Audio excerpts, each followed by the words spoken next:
Ó Mãe Santíssima, intercedei por nós para que possamos bem compreender os ensinamentos de vosso Divino Filho, nosso Senhor e Salvador Jesus Cristo, e as explicações dos pais da Igreja. Ó Virgem Imaculada, ofereço-vos este trabalho e peço que abençoais aqueles que o ouvirem, e que seja para a maior honra e glória de Deus. Amém. Senhor onipotente, purificai o meu coração e os meus lábios. Vós, que purificastes os lábios do profeta Isaías com carvão em brasa, e dignai-vos, por tal modo, purificar-me com a vossa misericórdia, para que possa dignamente anunciar o vosso santo Evangelho. Por Jesus Cristo, nosso Senhor. Amém. Senhor, abençoai-me. Que o Senhor resida no meu coração e nos meus lábios, para que anuncie digna e convenientemente o seu Evangelho. Amém. Evangelho de Nosso Senhor Jesus Cristo, segundo São Mateus.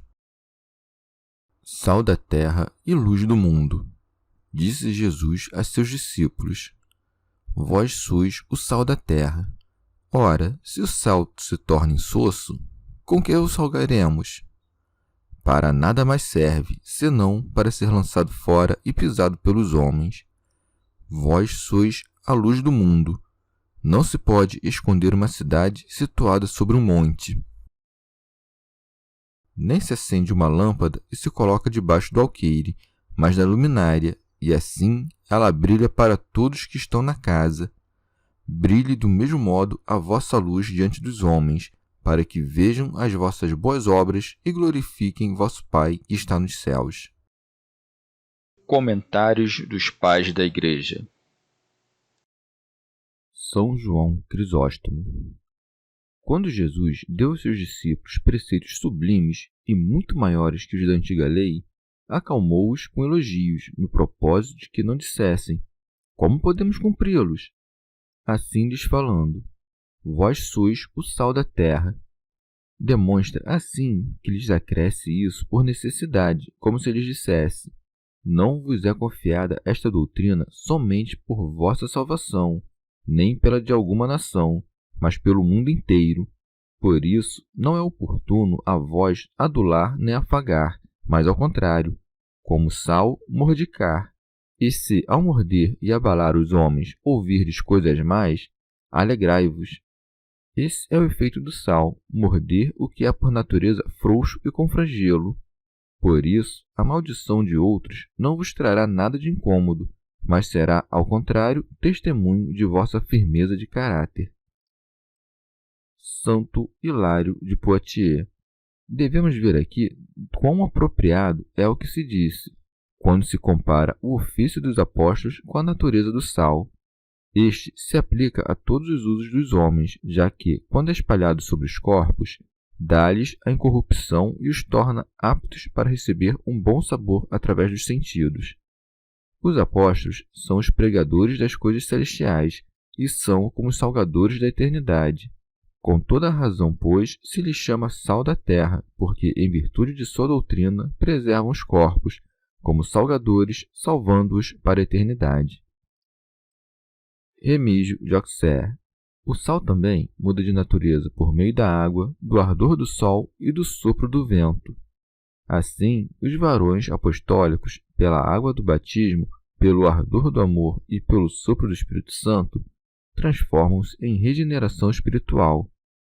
A sabedoria celestial pregada pelos apóstolos seca a umidade das obras carnais, acaba com o mau odor e a podridão da má conserva e com o verme do pensamento libidinoso, ao qual se refere o profeta quando diz: o seu verme não morrerá.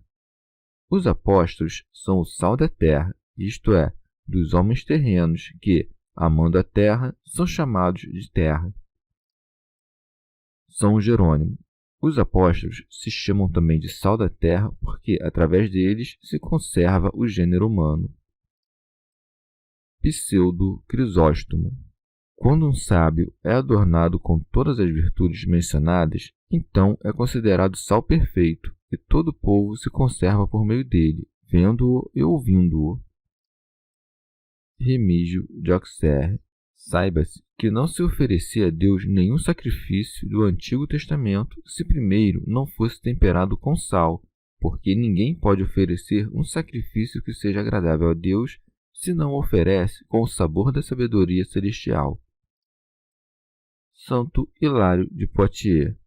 Mas, como o homem está sujeito à conversão, adverte os apóstolos, chamados de sal da terra, que persistam na virtude do poder que lhes foi dado, acrescentando: ora, se o sal se torna insosso, com o que salgaremos? São Jerônimo. Isto é, se o doutor se equivoca, por qual outro doutor será corrigido? Santo Agostinho. E se vós, por meio dos quais os povos devem ser conservados, perdesses o reino dos céus por medo das perseguições temporais, que fariam os homens que deveriam ser por vós libertados do erro? Também diz, se o sal perder a sua força, manifestando que devem ser considerados estúpidos aqueles que, seguindo a abundância ou temendo a escassez dos bens temporais, perdem os eternos, que não podem ser dados nem arrebatados pelos homens. Santo Hilário de Poitiers. Se os mestres se estupidificam, nada salgam, e tendo perdido o sentido do saber de recebido, não podem vivificar o corrompido, tornam-se inúteis. Por isso se diz: para nada mais serve, senão para ser lançado fora e pisado pelos homens. São Jerônimo. O exemplo é tirado da agricultura. O sal é necessário para o tempero das comidas e para secar as carnes, mas não tem outro uso. Acertadamente, lemos nas Escrituras que algumas cidades semeadas de sal pela ira dos vencedores ficaram inutilizadas, nelas não podendo brotar germe. Comentário de São Tomás de Aquino em forma de glosa. Quando faltam aqueles que são cabeças dos demais, de nada mais servem, senão para serem removidos do ofício de ensinar. Santo Hilário de Poitiers. Ou também separados dos ofícios da Igreja, que sejam pisoteados por todos que passarem. Santo Agostinho. Não é pisado pelos homens aquele que sofre perseguições, e sim aquele que se torna estúpido temendo a perseguição. Só pode ser pisado aquele que está embaixo, e não se pode dizer que está embaixo aquele que, mesmo quando sofre muitas coisas em seu corpo enquanto dura esta vida, tem seu coração fixo no céu. Pseudo Crisóstomo. Assim como os mestres, por sua boa pregação, são o sal com o qual o povo se conserva, do mesmo modo, por meio da palavra da sua doutrina, são luz, com a qual iluminam os ignorantes. Primeiro se deve viver bem e, em seguida, ensinar bem. Portanto, depois de chamar os apóstolos de sal, chama-os também de luz, dizendo: vós sois a luz do mundo. O sal, em seu estado próprio, conserva as coisas para que não apodreçam, enquanto a luz conduz ao aperfeiçoamento, dando brilho.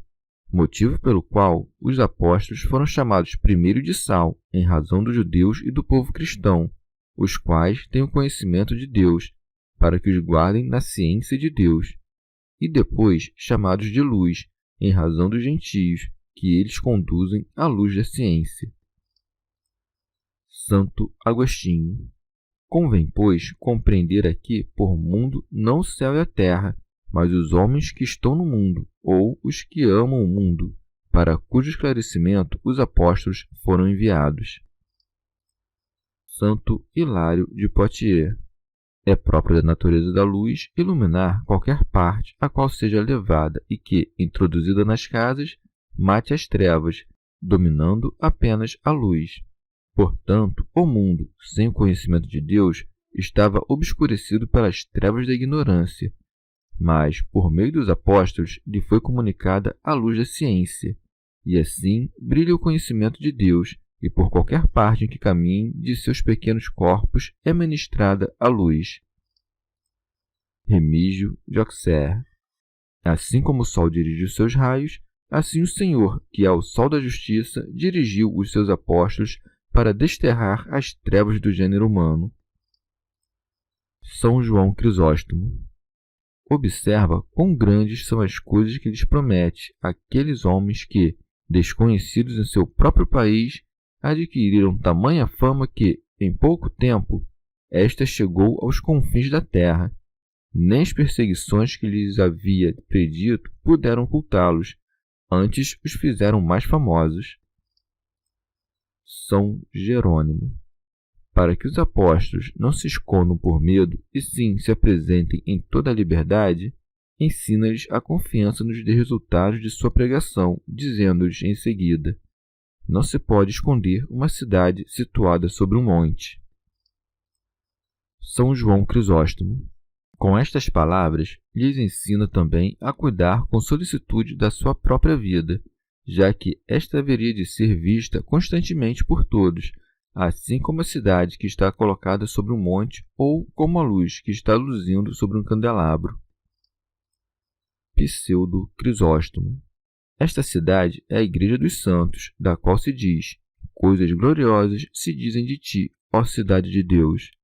Seus cidadãos são todos os fiéis, dos quais o apóstolo diz aos Efésios: sois concidadãos dos santos.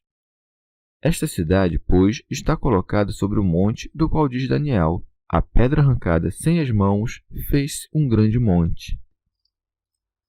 Santo Agostinho. Ou está colocada esta cidade sobre um monte, isto é, sobre a grande justiça que esse monte representa e sobre o qual ensina o Senhor. Pseudo Crisóstomo. Não pode, pois, esconder-se uma cidade colocada sobre um monte. Mesmo que se a quisesse esconder, o monte que a tem sobre si a faria visível a todos. Assim, os apóstolos e os sacerdotes que foram estabelecidos em Cristo não podem esconder-se, mesmo que quisessem, porque Cristo os manifesta. Santo Hilário de Poitiers. Ou chama a cidade a carne que tomou, porque nela, pela natureza mesma do corpo que tomou, se dá a congregação do gênero humano, e nós, pela participação na sua carne, somos habitantes dessa cidade. Não pode, então, essa cidade se esconder, porque, colocada à altura da elevação de Deus, oferece-se à contemplação de todos por meio da admiração de suas obras. Pseudo Crisóstomo. Cristo demonstra com outra comparação porque manifesta seus santos e não permite que se escondam quando diz: nem se acende uma lâmpada e se coloca debaixo do alqueire, mas na luminária. São João Crisóstomo. Ou, ao dizer: não pode esconder-se uma cidade, quis demonstrar sua virtude. Ao acrescentar: nem se acende uma lâmpada, estimula-nos a livre pregação, como se dissesse: eu, em verdade, acendi a luz, e a vós cabe mantê-la acesa, não só por vós e pelos outros que serão iluminados, mas também pela glória de Deus. Pseudo Crisóstomo. A lâmpada é a palavra divina, da qual se diz no Salmo: lâmpada para os meus passos é a tua palavra. Os que acendem a lâmpada são o Pai, o Filho e o Espírito Santo. Santo Agostinho.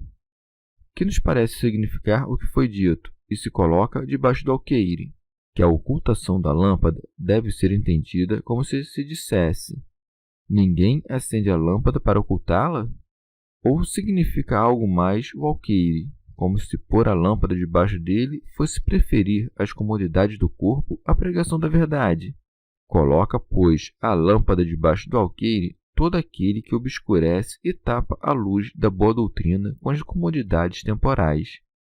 O alqueire é uma figura muito boa para os bens temporais, seja porque é uma medida, e cada um receberá a retribuição segundo o bem que fez enquanto no corpo, seja porque os bens temporais que se fazem com o corpo têm certa medida de dias, significada pelo alqueire, pois começam e passam. Mas as coisas eternas e espirituais não têm essa limitação.